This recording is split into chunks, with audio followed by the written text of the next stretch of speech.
Hey team, it's been a month since you've heard from me, and I know there's been a lot happening since my last update. Summer is in full swing, and West Michigan, I think, is one of the best places to be in the summer. So I hope you've been able to enjoy our beautiful area.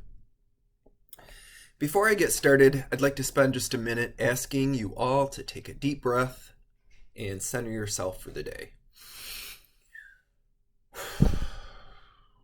I am grateful for each of you and know that things are very hard right now. In many ways, transitioning away from this pandemic is much more challenging than when it actually started. Making all of the massive and quick changes we needed to make back in March of 2020 was hard, but we were all in it together in this crisis mode, responding to real-time challenges while rallying together to keep one another and our participants safe. We even had a name for it. It was an emergency response system based on our emergency preparedness planning. Giving it a specific name and purpose kind of unified us and helped us to embrace the changes and change the course of direction that swiftly moved us from IDT decision making to this incident commander model. At the same time, we had strict governmental orders and mandates to comply with. COVID, combined with the ugliness of the presidential election and the constant discourse among our elected officials and all over social media, provided a reasonable excuse for why we all felt so bad. It was out of our control, a lot of it, right? So we spent the last year and a half running on adrenaline and responding to urgent issues, feeling grateful we had paychecks and figuring out how to work remotely. It took real teamwork to get us through the last year and a half. Many of us were thankful we weren't working in hospitals or nursing homes and felt empathy for all of the people and families impacted by COVID. However, the level of intensity of those early days and months and the scary times of the COVID surges seems to have subsided somewhat. The majority of our team members have been vaccinated. There is almost now a sort of numbing monotony to it all, and this sense of waiting. Most of us are cautiously optimistic, yet we feel like we should be further along than we are now. But we're also feeling conflicted because some of us are waiting for the other shoe to drop. Weariness is now deep in our bones, and this weariness can skew our perspectives, and we are more easily rattled when we are exhausted and frustrated. All of this reminds me of a book I read a few years ago called Transitions: Making Sense of Life's Challenges.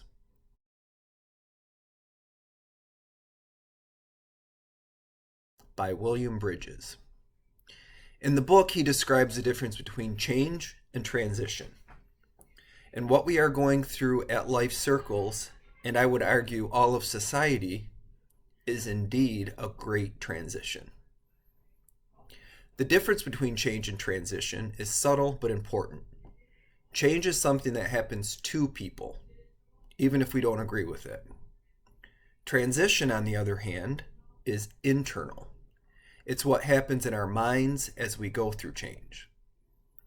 Change can happen very quickly, while transition usually occurs more slowly.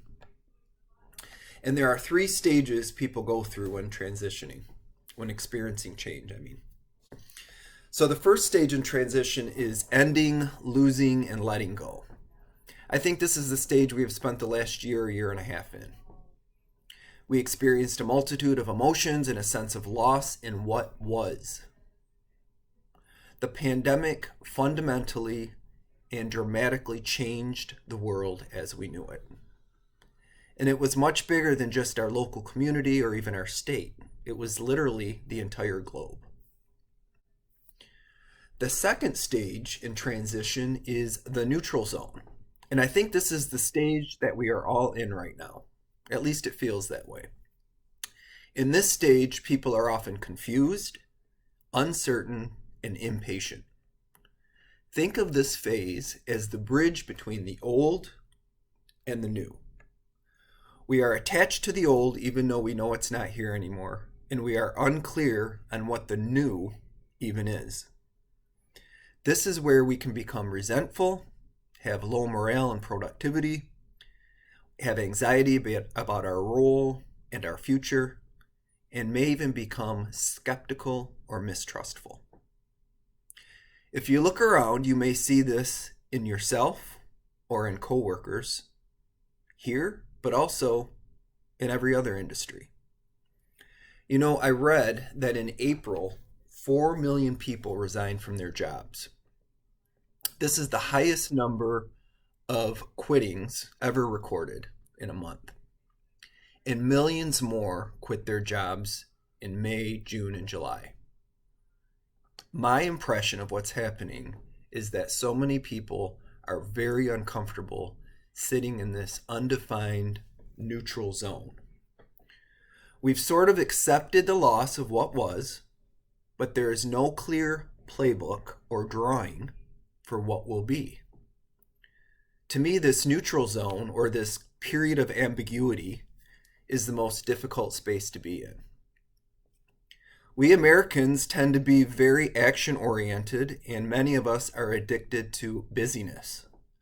And so we tend to resort to actions and activity when we are feeling so much uncertainty. It's completely normal to be feeling this way, to be feeling lost or unsettled or maybe even mistrustful. So please don't lose sight of our mission or the integrity in which we operate. We will get through this period of disillusionment and uncertainty, this phase of transition, but it won't be overnight. Stage 3 in transitions is the new beginning. This last transition stage is a time of acceptance and energy where we embrace the change and begin building skills we need to work successfully in new ways. We should start seeing wins, and we should have better energy, openness to learning, and almost a renewed commitment to our mission and vision. This will be a great stage to be in, and I look forward to us being in this phase together. Stronger and more content and enthusiastic about our organization and our future. Some of you may be in different stages in this transition. Maybe none of this even makes sense to you right now. But to me, it feels like most people I interact with are dealing with some sort of, some kind of element of transition.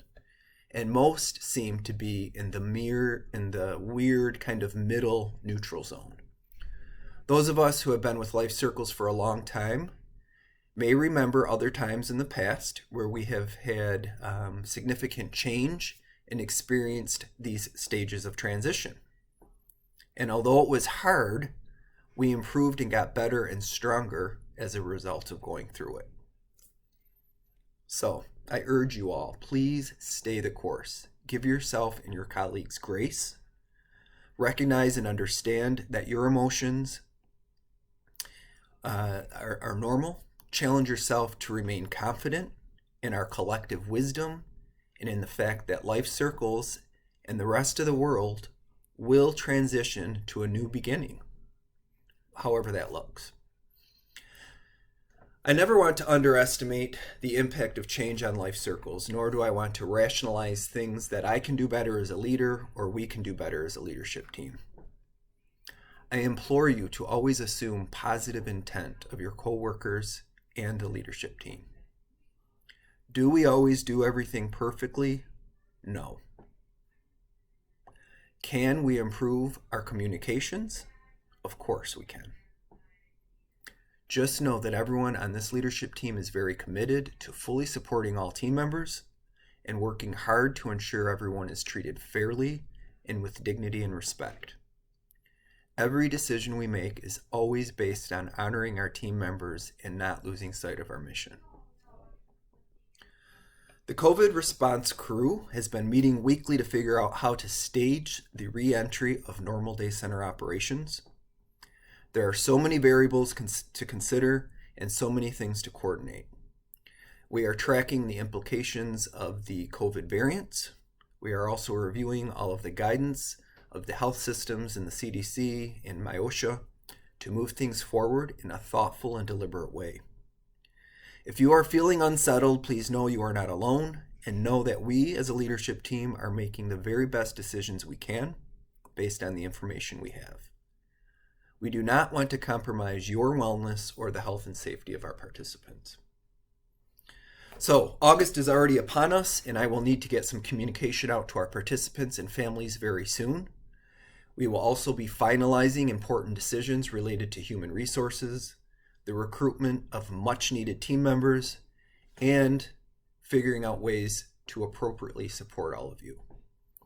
Information will be forthcoming. So thanks for taking time to listen to me today. You are an incredible team, and I hope you all have a great weekend. Thanks.